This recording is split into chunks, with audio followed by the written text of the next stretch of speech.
ইসলামের বুনিয়াদ 5টি জিনিসের উপর: কালিমা, নামাজ, রোজা, হজ, যাকাত। কালিমা, নামাজ, রোজা, হজ, যাকাত।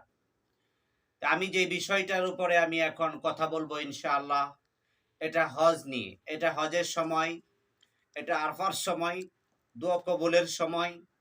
বেশি বেশি দোয়া করার জন্য আল্লাহ রসুল সাল্লাল্লাহু আলাইহি ওয়াসাল্লাম হজের সময়ের কথা বলেছেন।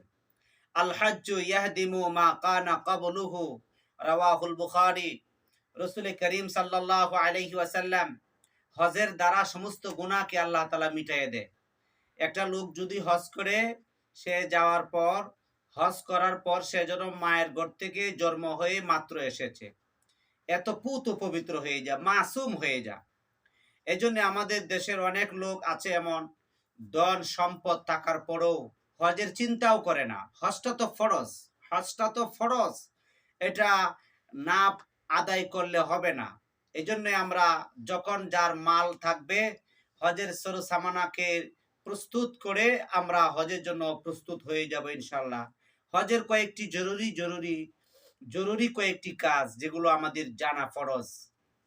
যেমন প্রথমেই ইহরামের জন্য, উমরার জন্য ইহরাম বাঁধা। প্রথম নম্বর কাজ হলো উমরার জন্য ইহরাম বাঁধা। তারপরে উমরার তোয়াফ করা। প্রথম নাম্বার হলো উমরার তোয়াফ করা। তারপরে সাফা মারওয়ায় সাই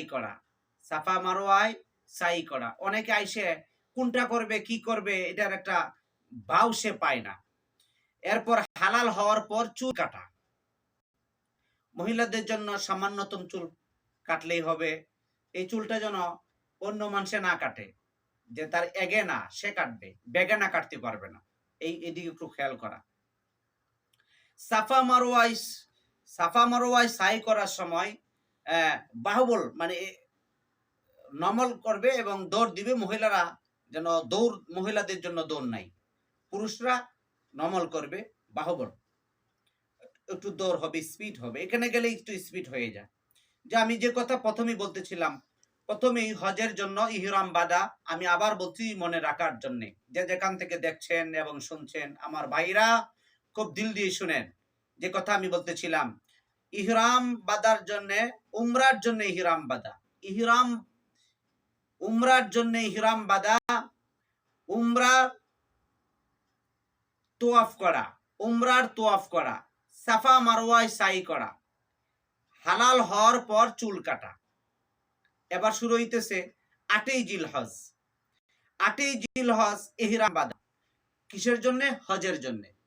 8ই জিলহজ হজের জন্য ইহরাম বাঁধা। মিনাতে রাত্র যাপন করা। আমি বিষয়টা আবার বলছি। 8ই জিলহজে হজের জন্য ইহরাম বাঁধা, মিনাতে রাত্র যাপন করা। 9ই জিলহজ আরফায় অবস্থান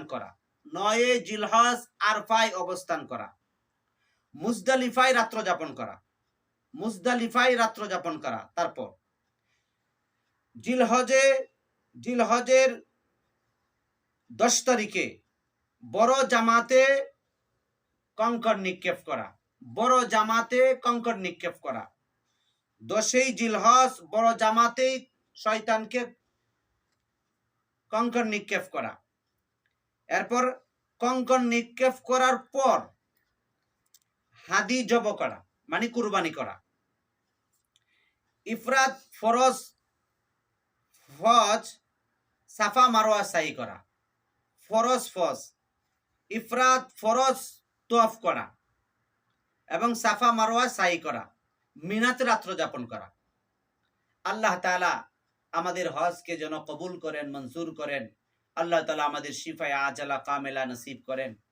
আল্লাহ তাআলা যে মানসা দিয়ে আমাদেরকে পাঠাইয়েছেন, আল্লাহ তাআলা যেন কবুল মঞ্জুর ফরমান।